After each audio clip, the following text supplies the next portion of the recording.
بسأل الكراش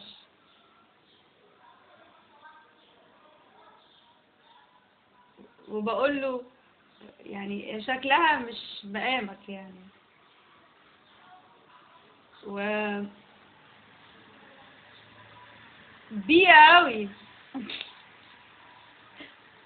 متجوزة ليه؟ هو انت متجوزة عشان تحميني من الاشكال اللي زيك؟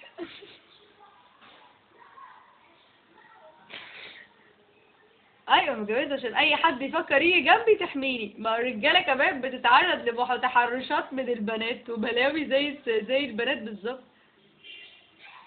هو جايب واحدة عشان تاكل اي بنت تفكر تقرب له، بس هي عملت بمفعول عكسي والله. لا، اي لما اي بنت تبقى موضوعها بسيط يعني مش شبهي هتمشي عادي، لكن في زمن الاحراج ما اعرفش، انا ممكن الزق اكتر، مش عارفه ليه.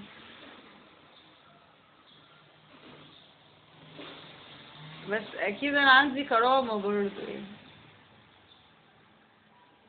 وبعدين يعني ايه اللي يخليك تعمل كده؟ ما ممكن هو ما يمشي في كده. امم قصدك خايف تضعف؟ وارد. هي بتحبك، ممكن اي حد تاني يفكر يقرب لك يعني.